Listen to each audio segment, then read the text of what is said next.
Hello दोस्तों, अभी हम लोग शुरू करेंगे भारत का संवैधानिक इतिहास। प्रश्नोत्तर शुरू करने से पहले आप लोग एक बार नीचे डिस्क्रिप्शन चेक कर लेंगे, वहाँ आपको सारे प्लेलिस्ट और टेलीग्राम चैनल का लिंक मिल जाएगा। वीडियो के ऊपर एक आइकन दिखेगा, उसे जब आप प्रेस करेंगे तो वहाँ भी कुछ प्लेलिस्ट आपको मिल जाएंगे। तो बिना देर किए हुए शुरू करते हैं। पहला प्रश्न, B.R. अम्बेडकर और महात्मा गांधी के मध्य सन 1932 हस्ताक्षरित पूना समझौता में प्रावधान था। क्या प्रावधान था? तो पूना समझौता में जो गांधी और अम्बेडकर के बीच जो समझौता हुआ था 1932 में, उसका प्रावधान क्या था? निम्न वर्गों के लिए आरक्षण सहित संयुक्त निर्वाचन क्षेत्र का, इसका प्रावधान दिया गया था पूना समझौता में। दूसरा प्रश्न, सूची 1 को सूची 2 से सुमेलित कीजिए तथा सूचियों के नीचे दिए गए कूट से सही उत्तर का चयन कीजिए। तो सूरत विभाजन कब हुआ था? तो सूरत विभाजन हुआ था 1907 में। सांप्रदायिक अधिनिर्णय कब हुआ था? सांप्रदायिक अधिनिर्णय तो 1932 में। सर्वदलीय सम्मेलन जो है 1928 में हुआ था। पूर्ण स्वराज की संकल्पना जो है 1929 में की गई थी। तो इस तरह इसका सही जवाब हो जाएगा ऑप्शन बी। निम्न में से किस अधिनियम द्वारा भारत के गवर्नर जनरल को अध्यादेश जारी करने की शक्ति प्रदान की गई है? भारत के गवर्नर जनरल को अध्यादेश जारी करने की शक्ति प्रदान की गई है किस एक्ट के द्वारा? तो कौन सा एक्ट के द्वारा किया गया है?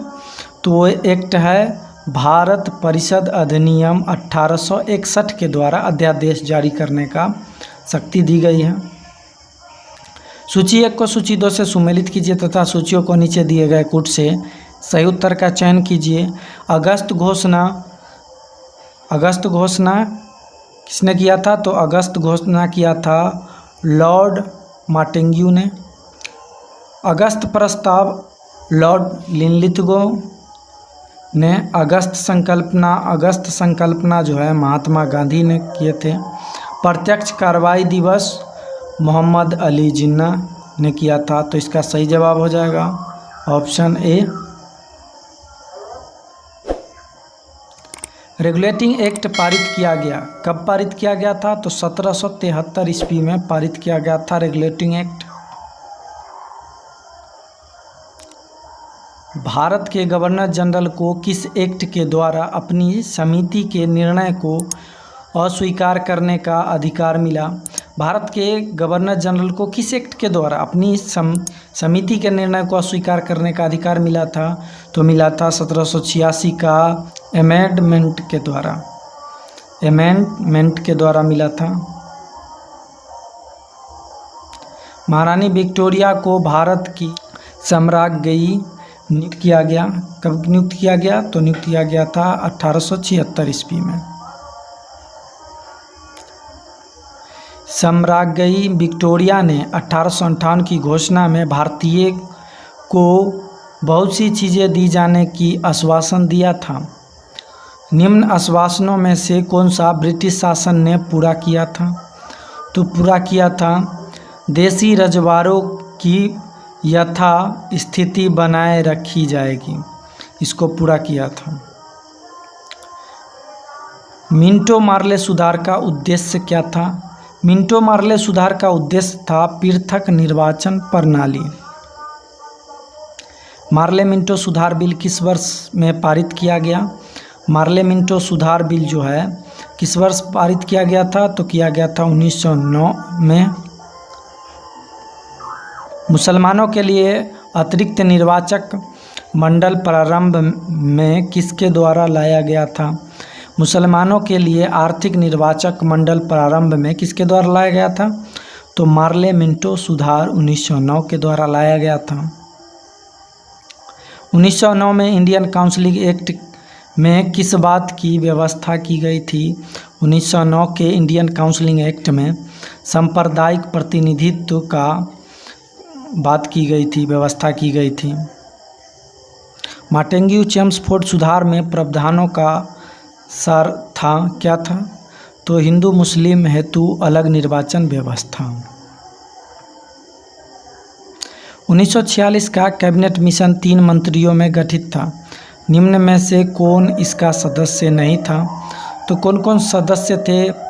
लॉर्ड पैथिक लॉरेंस सदस्य थे, A.B. अलेक्जेंडर सदस्य थे, सर स्टेफर्ड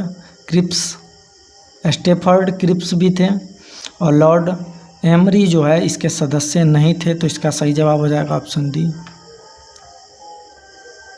कैबिनेट मिशन योजना के विषय में कौन सा सही नहीं है? कैबिनेट मिशन योजना के विषय में कौन सा सही नहीं है?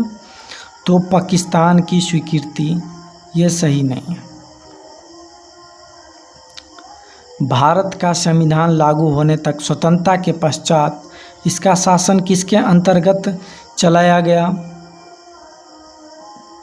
तो चलाया गया था 1935 के भारत सरकार अधिनियम के अनुसार। भारतीय को वर्ष 1947 में सार्वभौम सत्ता सौंपने की योजना निम्न में से किस नाम से जानी गई? तो जानी गई थी माउंटबेटन योजना के नाम से। कौन सुमेल नहीं है? तो मार्ले मिंटो सुधार सांप्रदायिक प्रतिनिधित्व सुमेलित है। भारत सरकार अधिनियम 1935 स्वशासन सुमेलित है। कैबिनेट मिशन संविधान सभा का गठन सुमेलित है। साइमन कमीशन भारत विभाजन ये सुमेलित नहीं है। तो इसका सही जवाब डी हो जाएगा। कौन सुमेलित नहीं है पूछ रहा था। सूची 1 को सूची 2 से सुमेलित कीजिए तथा सूचियों के नीचे दिए गए कूट से सही उत्तर का चयन कीजिए। तो भारत सरकार अधिनियम 1919 ये क्या था?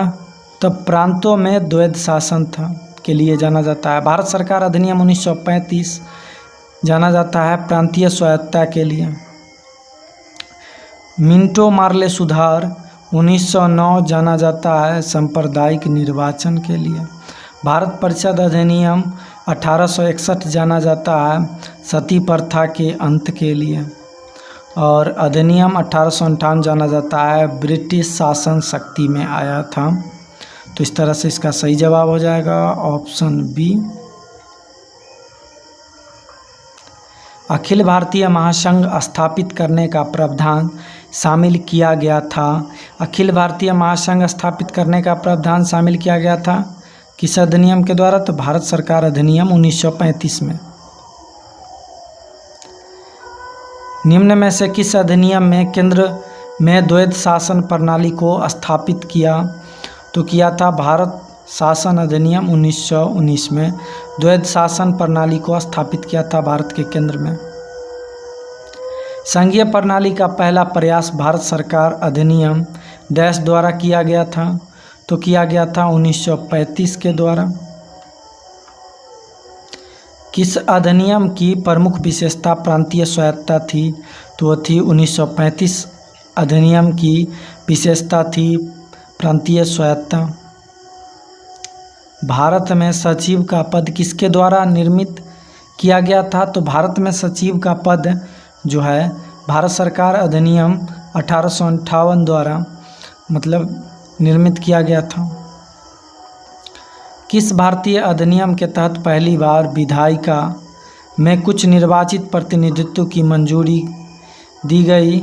तो दी गई थी भारत सरकार अधिनियम 1909 में।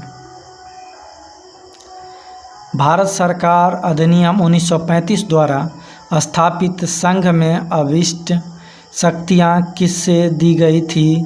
तो दी गई थी गवर्नर जनरल को।